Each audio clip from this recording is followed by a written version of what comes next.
Hello everybody, this is Toys R Us, and for this special figure showcase and review we're going to be looking at the 2012 Transformers Prime Cliffjumper figure.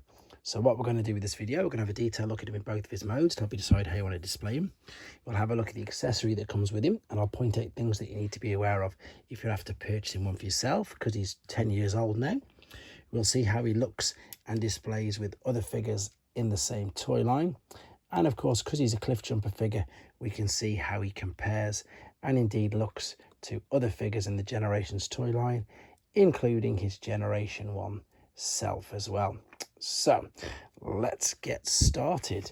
And we're going to start off, as I say, with him in robot mode. And funny enough, I'm going to straight away point out things that you need to be aware of, because this one, as you can see, or maybe cannot see, is also missing one of the windscreens. You can see that these do come off very, very easily. And it's something that is easily lost. The robot mode, however, I think looks really good. It's not as good as the first edition one, which unfortunately I don't have, and the differences between this and the first edition one, there's a lot, to be honest. It's quite surprising just how many differences there are. The head sculpt looks okay. You've got the lovely silver on there. The horns, of course, are really soft rubber. All of these spikes here is to do with the head reveal that you'll be able to see on the separately uploaded transformation process video. It just basically, it rotates down and up. It's supposed to be quite dramatic, but as you can see, they're just on cogs and it lifts it up and down. The head is articulate though. You can see it's like on a ball, like a mushroom, so it's go up and down. There's a teeny little bit of light pipe in there as well at the back, which you can see that it does light up his eyes, and I think that's quite a nice little gimmick there, to be honest. They even go blue, which is great. There's shoulders, you can see it's on a ball and socket joint. You've even got the twist underneath as well. You've got the bicep flexion, and you've got wrists, which again are on a ball and socket, so full range of articulation. There is a waist swivel, even though it's quite stiff. The legs are on ball and sockets. The knees have articulation in the bend in them, and there's an ankle tilt and rock. Again, it's a ball for the feet. So again, 10-year-old figure, one of the most articulate ones I've ever seen, to be honest. There's a couple of different ways that you can sort of fold this up and down, but the way it's supposed to be is this little white tab is supposed to fit into the top of the roof there, but it very rarely does, so it just makes more sense to push it further up. Robot mode, as you can see, quite nice, to be honest. Alternate mode, again, this is a really good alternate mode, to be fair, and this is, I suppose, a little bit more like his latest release, which I'll show you in a second.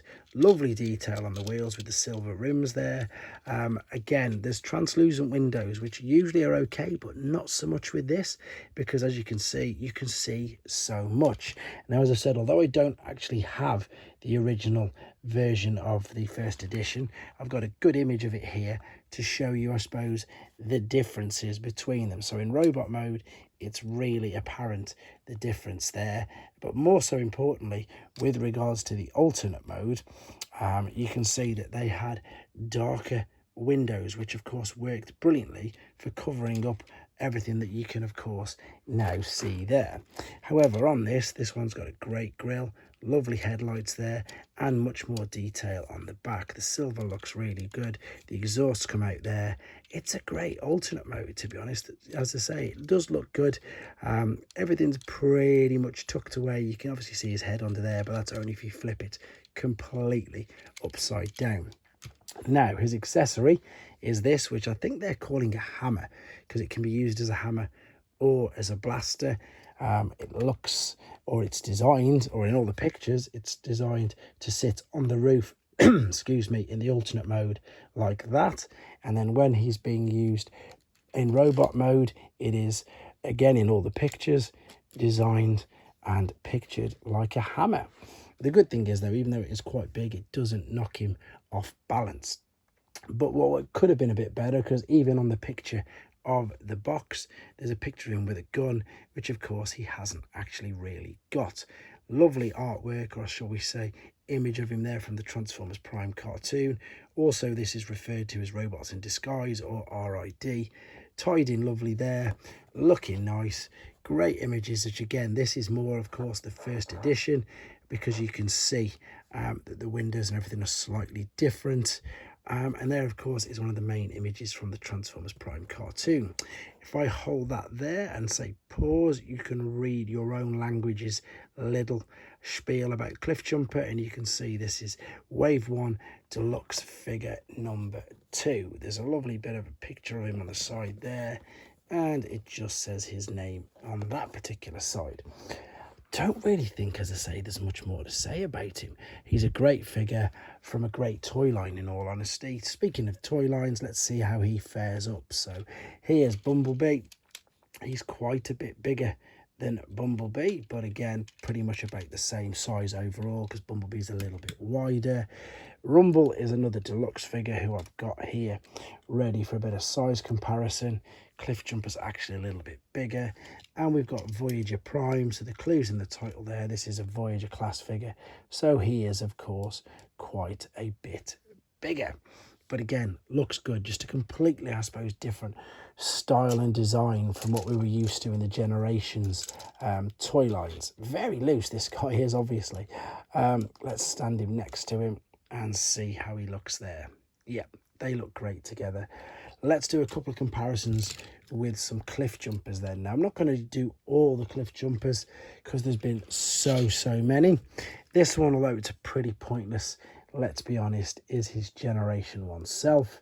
And yeah, completely different, nowhere near the same type of figure or detail. This one is, funnily enough, this one was released a year after this particular one, so this is, of course, a legend scale version of him from the Thrilling 30 toy line. We've also got, and unfortunately I've not got him opened yet, but I'm going to pop him here anyway.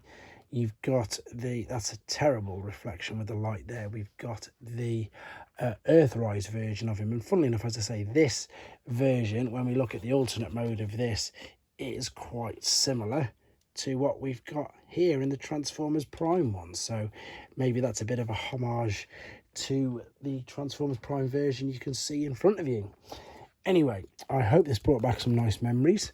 If you had one of these as a child, I hope it helps with your decision if you wanted to get one for yourself. And maybe you've never even seen it, and perhaps you do now want to hunt one down. Let me know in the comments. And again, quick reminder, the transformation process video will be separately uploaded. Main reason for that is to keep the length of this video down, and two, is not to spoil it for people who don't want to see it and are planning on getting the figure themselves. Thanks for watching, guys. Take care.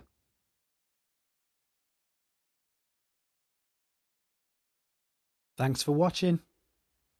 Like and comment, and don't forget to subscribe.